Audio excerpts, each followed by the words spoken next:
Stop the insanity. Get your focus back onto what really matters in life. Your faith, your family, your finances, and your future. Sit back, listen, and change the trajectory of your life.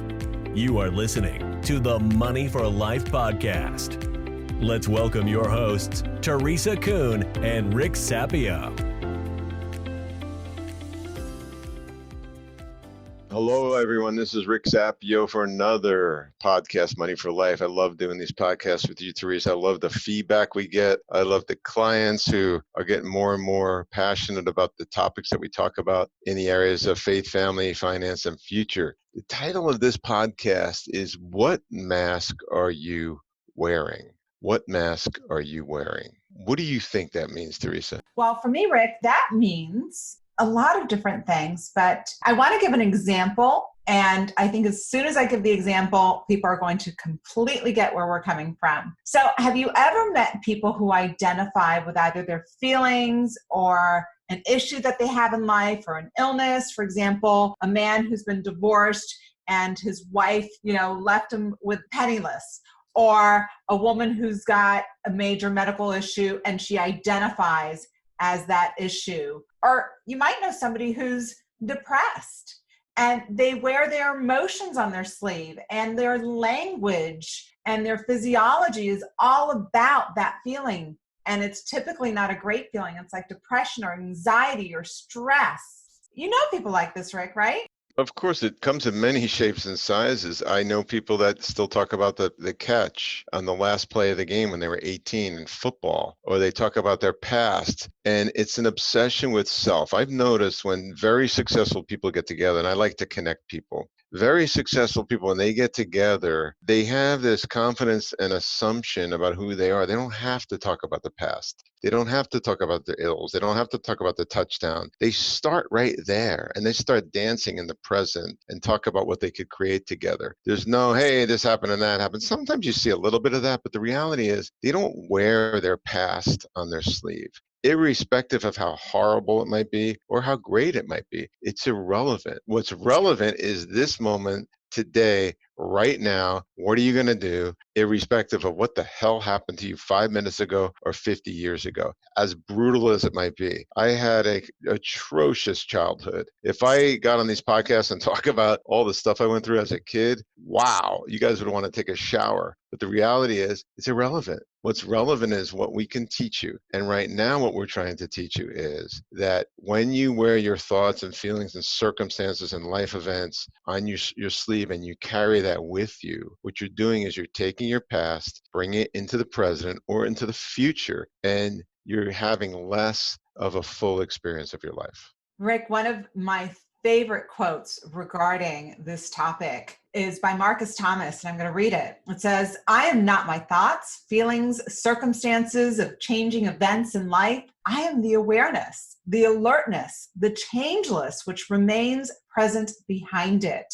For me, what Marcus is saying here is when we wear a mask, when we identify as things that have happened to us or how we're feeling, we lose the opportunity to share with the world our potential, our God-given potential. Because when we wear a mask, we're not showing up as we really are. We're not showing up as our potential. We're showing up in a mask of where we're comfortable. Because people identifying with their feelings or their circumstances, it's because they're stuck.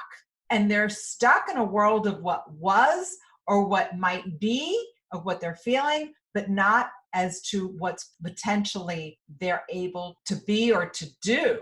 Yeah, I think we're all better off if we wear our values on our sleeve or what we're up to or what our purpose in life is. And then when you're with other people, you can then create together. It's all about what can humanity create together as opposed to sharing victimized things that happen to us. And I've noticed in America, since you think back to World War II, I was not alive, but World War II, we were in massive action as a country. And culturally, we were the opposite of victims. We were creators. How do we create a superpower to stop evil? And now it's almost celebrated to be a victim.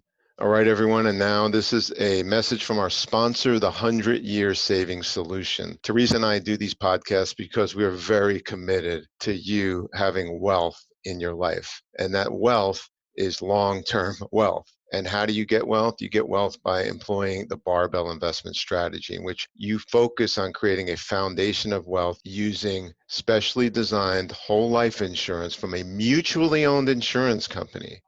This is a message from our sponsor, the 100-Year Savings Solution. Rick and I do these podcasts because we want to impact people's lives in 4 areas: their faith, their family, their finances, and their future. And with the 100-Year Savings Solution, it gives you more options to live a better life in those 4 areas. It is a specially designed whole life insurance policy that gives you more for your money than you'll ever get from a bank, a CD, or the traditional savings solution. Go to 100yearsavings.com to learn more. It's absolutely insane. And let me tell you what happened to me, and let me tell you what happened to him, and let me tell you what happened to them, and all this nonsense, as opposed to how can we create. And it's so interesting to watch these massive companies that have trillion-dollar market caps. They're selling pop culture and entertainment and gadgets to the masses to lull them to sleep while they're making billions of dollars playing off of this mask-wearing culture and taking advantage of them. I remember I spent 4 weeks with Sir Richard Branson, who actually didn't seem to have that big of an ego, when I went to Africa with him on a fundraising trip. And I also went to Necker Island. And the guy's always having a good time, or appears to be. And once I asked him, do you have any lawsuits going on? And he says, you mean big ones? He has a very funny accent. I go, yeah, lawsuits. He goes, like, with governments? And I said, I don't know. I mean, you have any? He goes, yeah, I'm battling about 75 massive lawsuits internationally. Champagne? The way he just could care less about telling the world about his ills and his woes. Most people I know, they have the smallest thing happening to them and their life is in complete chaos. A friend of mine I found him under his desk crying in a fetal position because his biggest client left. Like, you got to be kidding me. You have to learn to separate all that crap from your own humanity and your own experience of life. And right now, as Teresa and I are talking to you, we've got hundreds of things going on, but we're so passionate about this topic that we're teaching you a topic and demonstrating that in action, which is, instead of telling you about all our issues, we're giving you a different perspective on life.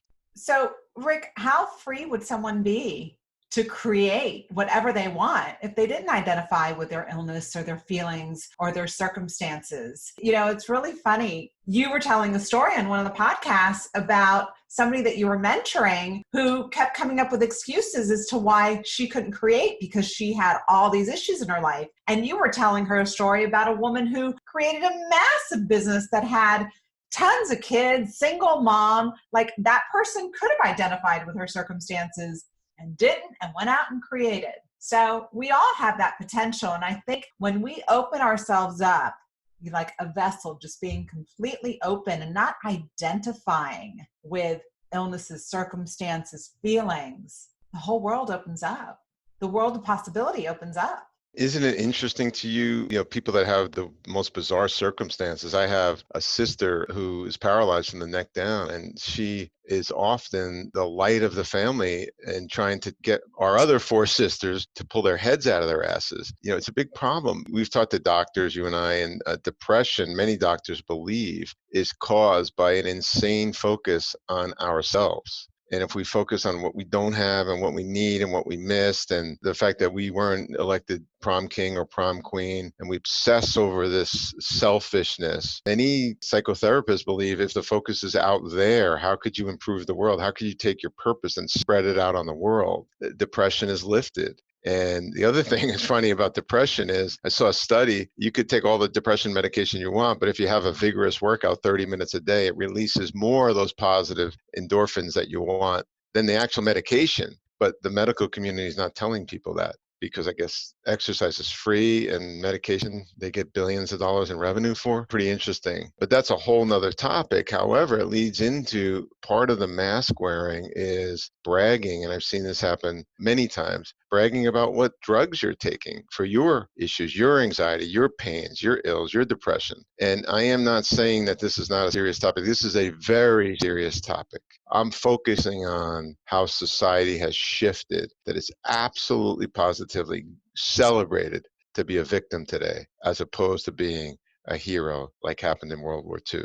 I met with a woman this week, and Rick, she had such a beautiful spirit. She is a chiropractor. She works on not just one, but on two not-for-profits that she founded, helping out homeless, helping out pets. This woman had a beautiful attitude. I just loved her energy, and I could have spent so much time with her. I could have spent the whole day with her. You know, there are people like that, and I'm thinking of another woman, Penny. Penny was in her 80s, and this woman had the most amazing, beautiful spirit. You never heard her talk about herself. She was always about what she could do for others and how she could go help this person who wasn't feeling well or bring food to this person. And I'm thinking, you're in your 80s. Like, people should be taking care of you. How many people do you know in their 70s and 80s that are just living such small lives? And this woman had huge life, serving so many people, so many friends. It's really, Rick, it's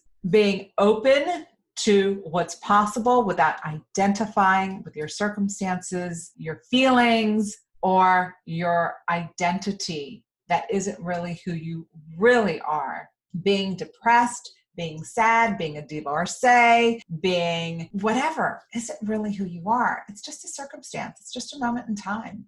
And not to minimize circumstances and illnesses and feelings. So I'll ask it again, what mask are you wearing? And that's for all of you listening. Are you willing to take that mask off, put it on the ground and smash it, and revert your life back to what's important, your values, your purpose, your mission, your objectives, and dance in the possibilities of creating a life based on that, as opposed to a life based on past events, positive or negative. Thanks for listening to another episode of Money for Life. You have just experienced Money for Life. Implement these strategies today and create a life by design. Have a blessed day.